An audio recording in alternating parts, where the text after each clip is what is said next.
Hey guys, it's your boy Progress, and welcome to a brand new video. If you want to follow my other social media, I've got my Twitter and Instagram on screen in the description, so if you want, then go check those out. But today is a day that has been long awaited by many. Yes, today I am going to finally be talking about Taz Taylor once again. And oh, no, it is not just today that I will be talking about him. No, there is going to be a second part that I'm going to be releasing next week. Because yes, that much has happened since last summer that it is going to require 2 parts to be able to finish. Part of the reasoning behind needing 2 parts as well is because this first part and the second part that's coming out next week are so different from each other in what the subject matter is that it would make it nearly impossible for me to tie them together to make them one video. Also, if you have not gone back and watched my last 2 videos on Taz Taylor, then I highly suggest you do that before watching this, because things may get a little bit confusing,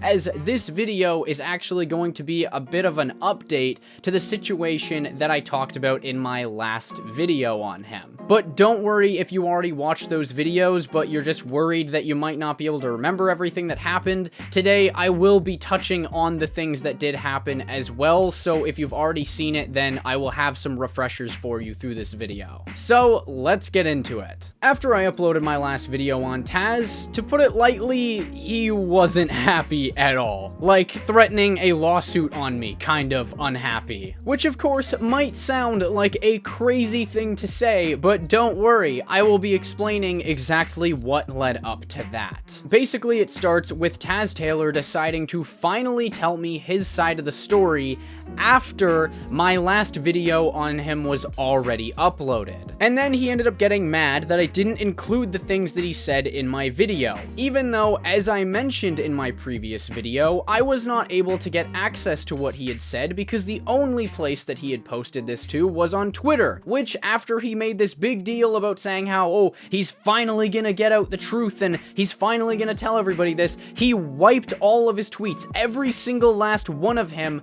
off of his Twitter, so I was not able to grab screenshots before he ended up deleting all of that. Plus, on top of that, the only place that he actually posted this to, being Twitter, he had me blocked from his Twitter account. So the only way I was ever even able to see the things that he tweeted about was if I used some workarounds. And obviously, I'm not just watching Taz Taylor's Twitter account 100% of the time, so I missed when he ended up putting those tweets out and then they were gone. So not only did he delete his side, he also had me blocked on the only platform he even put his side up on. Doesn't really make much sense to me. But even after I explained this concept to Taz, rather than understanding that his argument makes no sense, he just decided to say that I should have left it alone if I didn't know the full story. The problem with this is that because Taz decided to go back and delete all of those tweets, I had no basis to go off of to figure out whether or not the things that anybody was saying was true or not. Even to this day, I still cannot say if Taz or Chelji is 100% in the right or 100% in the wrong, because that is not something I can legally do. Not only that, but I made it pretty clear in my video that what I was saying was what Chelji had said, not just what I thought. Taz had every single opportunity imaginable to be able to send me his side of the story if he had wanted to, or leave up the tweets if he wanted to, so that I could have grabbed his side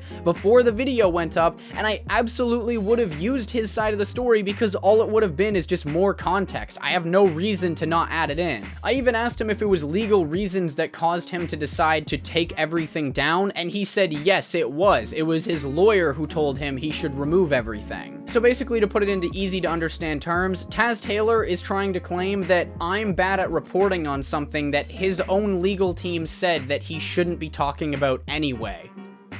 What? Do you see this kind of paradoxical thing going on where there's just no end? And yeah, you may think that that's just as bad as it gets with the situation, but no, it goes even further, because even after Taz finally went and told me his side of the story of what happened with Chelji, and him and I were just talking about it and arguing over it and everything, he then decided to try and tell me that I wasn't even now allowed to tell his side of the story, saying, quote, "I'm not giving you permission to use any of this in a video, end quote. All because he tried to get me to take down the original 2 videos that talked about him, which had parts in them that explained the situation from Chelji's perspective of what happened between them. So he wanted me to remove those and then upload a new video only giving his side of the situation because he thought that it counted as just being the truth. Which, that's not how things work. Which I told him made absolutely no sense, because how would anyone know what the points were that he was arguing if the original videos that contained Chelji's side of the story were taken down? Hey guys, Editing Progress here, and I just wanted to make sure it was clear that essentially what I'm trying to say here overall is that Taz's side of the story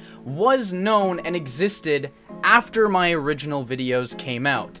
But it was him who was not letting it be known what his side was because of his own reasoning and whatever else, especially with him trying to tell me that I couldn't even talk about it myself. So he can't go around blaming me for not including his story if he's the one who didn't want it to be told in the first place. But after a long time thinking about it, I actually realized I don't need Taz's permission to be able to talk about his side of the story, because I never signed any type of NDA or any agreement between us that said that I would not, go out and talk about his side of the story. In fact, going back through the messages, I made it very, very clear that I was more than willing to talk about his side of the story, and he continued to send me more and more information. So here we are now, after me realizing that, we're talking about it. But anyway, let's get on to Taz's side of the story, because even though it has almost been a year since those videos that I made on him, he still has not said his story publicly, to my knowledge at least, even though, it was apparently such a big deal that I didn't talk about it to the point where he was gonna try and put a lawsuit on me. Big disclaimer though, once again, I am in no way claiming that this is exactly what happened. I am simply just explaining what Taz said to me. So just like in the section of me talking about Taz's situation with Chelji from the last videos, make of this what you will. First, I think it makes the most sense to go over what Taz seemed to be the most angry about, which is the situation with Chelji going and publicly talking about how apparently Taz was trying to get Chelji to sleep with him a bunch of times. Taz's rebuttal to this is that although Chelji made it out to be that he was the only one sending inappropriate things and that he was the one initiating things, that she also was sending inappropriate messages. Not only that, but Taz also claims that the one time that they did end up hooking up to do stuff, he says that Chelji was the one who actually initiated everything going on. Taz also claims that Chelji wasn't just sending inappropriate things to him, but he also claims that she sent inappropriate pictures and videos to many members of Internet Money, and that she was the one who would first engage in this way. As I said in my last video on Taz though, this should have been shut down immediately, because this doesn't stop me from thinking that the dynamic between the two was still strange. Because once again, Taz is the Internet Money CEO, which is one of the record labels that Chelji was signed to. So no matter how you try and put it, this would be a nightmare for any human resources department of any company if they had found out that a regular employee was getting messaged by the CEO saying that he wants to put his babies inside them. Even if it was consensual, which everything that both of the two have said about the situation points to that it was, it still does not change that the CEO has power over the artist and what happens with them. So the power dynamic does not feel like it should work at all. Even if it was in favor of Chelji and she was getting treated better than other people on the label because of all of this stuff happening, it doesn't make it any more okay. For some reason as well, Taz was also trying to claim that people were calling him really horrible things like the Harvey Weinstein of the music industry and a bunch of other really bad things, because apparently I said that in my video, which is not true. What I believe Taz is alluding to is based off of a few things that I talked about in my last video. The first of these things is something that I just previously spoke about, which is the power dynamic stuff, which within that, I never called Taz any of those words, and all I really said was that I thought that the power dynamic between having a CEO and an artist doing things together was strange, which is me just giving my opinion on the situation situation. It's not me saying anything that's wrong. Even Taz himself says that his biggest regret was hooking up with Chelji, and once again mentioned that he didn't force her to, which once again, keep in mind that I never said anywhere that he forced her to do these things, so I don't know why he's trying to make it out to be that I did. I just said that Chelji claimed that Taz was trying to get her to sleep with him, which is where I showed a message from him that Chelji posted where Taz is seen saying that Chelji always denied him. I literally showed the full messages, and it's not like I just removed any type of context from the situation. If it wasn't the case that she was ducking his action and stuff like that in situations, then he wouldn't have had a reason to say it. I'm not saying in any way that their flirting was not consensual, because once again, these messages were in reference to the power dynamic between the two. Another thing is where I showed that Chelji claimed that Taz was controlling of her, not wanting her to see any guys on a tour, and removed her from being with another guy. Taz in DMs admitted to me that he tried to stop her from seeing other guys, but claims it was because he didn't want his female artist being hoed out, as he put it. Which in my opinion, if she's a grown woman and she's choosing to do these things, it's not really anybody's business, nor should it be his problem to deal with. Obviously, it's different to just try and make a suggestion to say, hey, maybe don't go and sleep with people or this or that, but, you know, to try and actively enforce something like that is a little far in my opinion. Editing progress here again, and I just quickly wanted to say that I'm noticing that this is a bit of a double standard, because to my knowledge, Taz does not do the same thing with his male artists, especially considering this is what he ended up saying about the concept of girls coming over to the internet money house to get with the male artists. So how often do you have to like get involved and like really tell somebody like, yo, this girl can't come around. No. She's bad for Never you. like that. No, not like that. No. It's advice. It's not like an order. Nah, it's never even, I don't never tell them do or don't. To make it even worse, Taz kind of makes it out to be that he's some moral superiority because he's trying to stop Chelji from getting hoed out, as he puts it, but yet he himself did stuff with Chelji. So it's a bit hypocritical to have the stance of like, oh, I don't want my female artist getting hoed out, unless of course it's me getting with her, because, well, that's just different. It's just a really dumb stance to have. The last thing in regards to the supposed predator stuff Taz mentioned was about how Chelji claimed that there was a point where Taz supposedly set up a meeting saying that he wouldn't let her record or do anything if she chose to stay with her current boyfriend. Taz claims that this is not at all what happened, and he said that the only real issue he had with Chelji's boyfriend was that she would stop recording and would not go and record unless he was actually there with her, and that is apparently what caused the problems. He also said that the only meeting that they had was the one that Chelji herself had started up because she brought her boyfriend and manager, who Taz didn't know, and he didn't speak once to Chelji. It was just to her manager in regards to what her work schedule would be looking like going forward. Basically, according to him, it was just that he wanted her to actually work and to stop bringing her boyfriend to work. No matter what though, none of these things equal me calling Taz a sex offender or implying that he's some Harvey Weinstein-esque character. Nor does it mean at all that I want anybody going over to Taz's social media to say anything close to those types of things, because that is not something I have ever wanted you guys to go and do. Any comments that were made about Taz in regards to him being a sex offender or any of these other insane things that he apparently was being called, I disavow all of those things. I want nothing to do with that, and I do not want you guys saying things like that. But now that that's out of the way, something else that Taz talked about in regards to his situation with Chelji is that he made claims about what the actual reason was behind why Chelji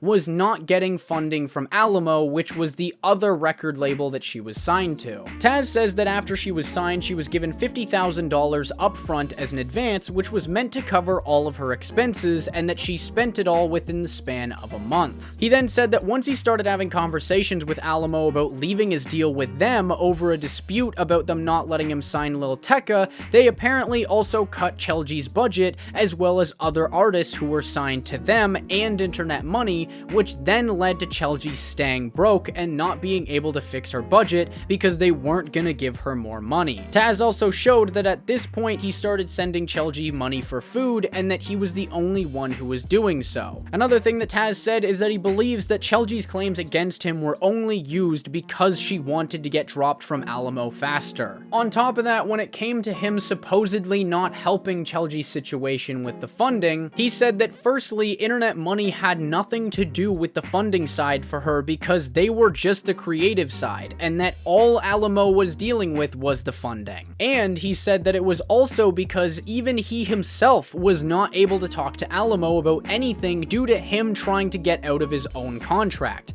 So any time that he did try to talk to them, he was just told to get his lawyer to talk to their lawyer, and it was just an impossible loop that never ended. And in all honesty, if it is true that that is how everything worked with Alamo and that they started cutting off artists' budgets just because he wanted to try and cut off his thing with them, that is one of the scummiest things they could possibly ever do, because their business should have nothing to do with the other artists. If Taz wants to get out of his contract, then that's something he should be able to do without worrying that it's going to harm the other people on his team. Now, aside from that, there really is only just kind of small things that didn't really have to do all that much with the video that I made on him that he was explaining to me. So, you know, after this is out, if he himself wants to go out and talk about these things, then that's completely up to him. But this was basically just meant to cover the main ideas of the things that he said. But there is one last thing that I want to talk about, being that Taz has decided to say over and over and over again, even to me,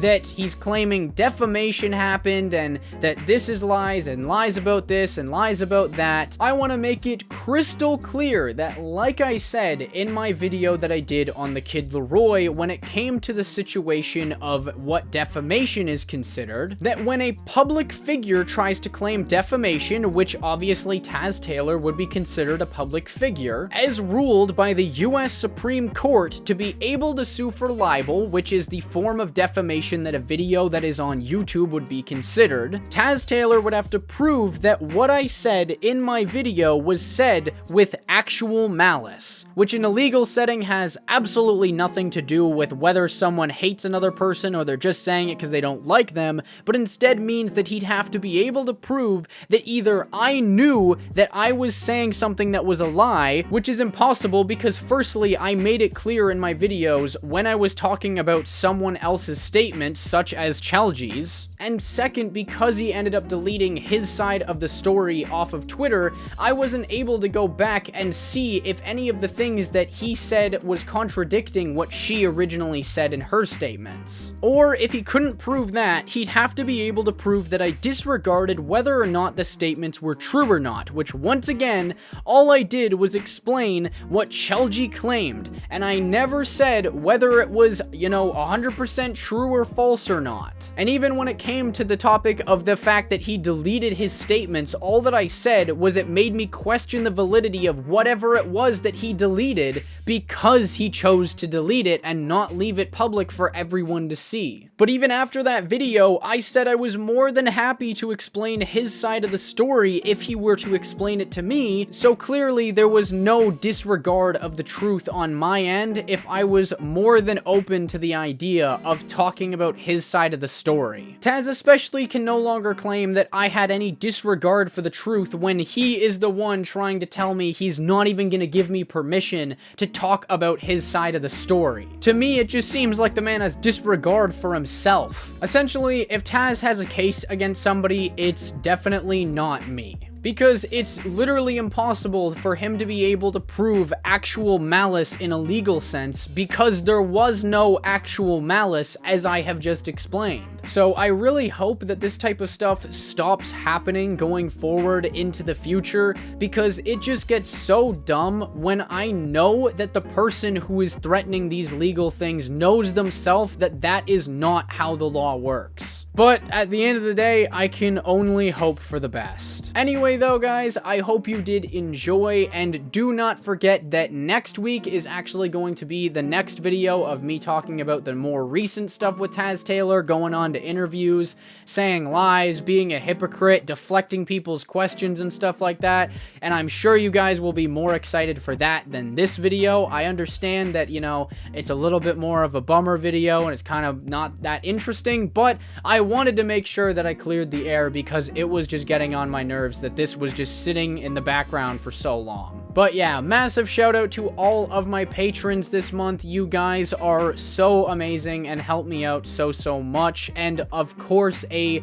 massive special thank you to all of my $10 and up patrons this month. Those being Farski, Midwestfunky, Helen, Karma, Rian, and Fxy Lovitz. You guys help me out so much, and I am more than grateful for the massive amount of support you guys continue to show me. It means the absolute world to me. So once again, thank you. But yeah, once again, I hope you enjoyed, and as always, remember, it should be art over algorithm. Goodbye. I've come a long way, like a traveler in the night. I was working in the dark and now everything's bright. Always told that I was wrong, now I'm feeling pretty right. Pushing open closed curtains, now there's people in my life. They told me I wouldn't be shit, I proved them wrong. I'll never have seen them again.